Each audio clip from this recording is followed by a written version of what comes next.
नमस्कार दोस्तों, स्वागत है हमारे चैनल में। वाल्मीकि रामायण में हनुमान का अपनी माता सदृश सीता से अश्लील वार्तालाप का उल्लेख मिलता है। बात सुनने में थोड़ी अटपटी लगती है, लेकिन हकीकत है।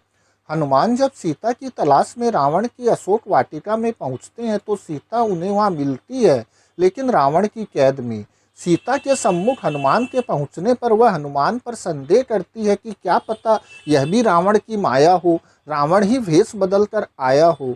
सीता का संदेह दूर करने के लिए और अपने आप को राम का परम भक्त और दूत साबित करने के लिए हनुमान सीता को राम की पहचान बताना शुरू करते हैं और इस क्रम में ऐसी ऐसी बातें करते हैं कि सिर शर्म से झुक जाता है। एक महिला को यह बताया जा रहा है कि आपके पति का शिश्न चिकना है, पतला है और उनका अंडकोश सम यानी समान है। क्या किसी महिला के सामने अन्य पुरुष द्वारा उस स्त्री की पति की पहचान बताने का यह तरीका होता है? सामान्य अंगों का वर्णन करके भी तो पहचान साबित की जा सकती है। लेखक महाशय किस प्रकार की मानसिकता से त्रस्त है, आप लोग खुद देखिए।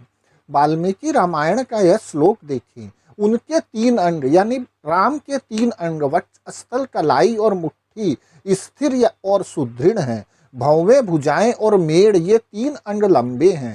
केशों का अग्रभाग, अंडकोश और घुटने ये 3 समान यानी बराबर हैं। वक्षस्थल, नाभि के किनारे का भाग और उदर ये 3 उभरे हुए हैं। नेत्रों के कोने, नख और हाथ पैर के तलवे ये 3 लाल हैं। शिश्न के अग्रभाग, दोनों पैरों की रेखाएं और सिर के बाल ये 3 चिकने हैं तथा स्वर, चाल और नाभि ये 3 गंभीर हैं। यह श्लोक तो वानगी भर है। आगे के श्लोक में तो अश्लीलता की भरमार कर दी गई है। किसी भी स्त्री के सम्मुख ऐसी बातें कोई विकृत मानसिकता का पुरुष ही कह सकता है, लिख सकता है, जो कि लेखक महोदय ने इन श्लोकों में लिख रखा है। आप भी देखिए। शरीर में जो 2-2 की संख्या में 14 अंग यानी भौं, नथुने, नेत्र, कान, होठ, स्तन, कोहनी, कलाई, जांघ, घुटने, अंडकोश, कमर के दोनों भाग, हाथ और पैर वे भी उनके परस्पर सम हैं। उनके चारों कोनों की चारों दाढ़ें शास्त्रीय लक्षणों से युक्त है। वे सिंह, बाघ, हाथी और सांड इन 4 प्रकार के समान 4 प्रकार की गति से चलते हैं। उनके होठ, ठोड़ी और नासिका सभी प्रशस्त हैं। केश, नेत्र, दांत, त्वचा और पैर के तलवे इन 5 अंगों में स्निग्धता भरी है।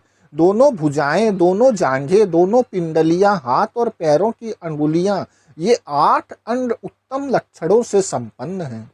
क्या किसी शत्रु स्त्री के लिए भी ऐसी बातें लिखी जा सकती है या कही जा सकती है? लेकिन लेखक महोदय को इन सबसे क्या। तभी तो हनुमान जी आगे कहते हैं कि उनके नेत्र यानी राम के नेत्र, मुख, विवर, मुखमंडल, जिह्वा, होठ, तालु, स्तन, नख, हाथ और पैर ये 10 अंग कमल के समान हैं। छाती, मस्तक, ललाट, गला, भुजाएं, कंधे, नाभि, चरण, पीठ और कान ये 10 अंग विशाल हैं। वे श्री, यश और प्रताप इन तीनों से व्याप्त हैं। उनके मातृकुल और पितृकुल दोनों अत्यंत शुद्ध हैं। पार्श्व भाग, उदर, वक्षस्थल, नासिका, कंधे और ललाट ये 6 अंग ऊंचे हैं। केश, नख, लोम, त्वचा, उंगलियों के पोर, शिश्न, बुद्धि और दृष्टि आदि 9 सूक्ष्म हैं यानी पतले हैं। और वे श्री रघुनाथ जी पूर्वाह्न, मध्याह्न और अपराह्न इन तीनों कालों द्वारा क्रमशः धर्म, अर्थ और काम का अनुष्ठान करते हैं। यहाँ इन तीनों श्लोकों में कहीं अंडकोश तो कहीं शिश्न का उल्लेख आता है, जो अश्लील है, अमर्यादित है। क्या किसी महिला, विशेष रूप से माँ समान महिला के साथ इस प्रकार की बातचीत की जा सकती है या की जानी चाहिए? इस बातचीत से एक प्रश्न यह भी उठता है कि हनुमान जी को वस्त्र से ढके राम के आंतरिक अंगों के बारे में पता कैसे चला? इसलिए बाबा साहब हमेशा कहते थे कि हमें इस प्रकार के ग्रंथों में डायनामाइट लगाना ही होगा। उनका कथन है कि यदि आप जाति प्रथा में दरार डालना चाहते हैं तो इसके लिए आपको हर हाल में वेदों और शास्त्रों में डायनामाइट लगाना होगा, क्योंकि वेद और शास्त्र किसी भी तर्क से अलग हटाते हैं और वेद तथा शास्त्र किसी भी नैतिकता से वंचित करते हैं। आपको श्रुति और स्मृति के धर्म को नष्ट करना ही चाहिए, इसके अलावा और कोई चारा नहीं है। धन्यवाद दोस्तों।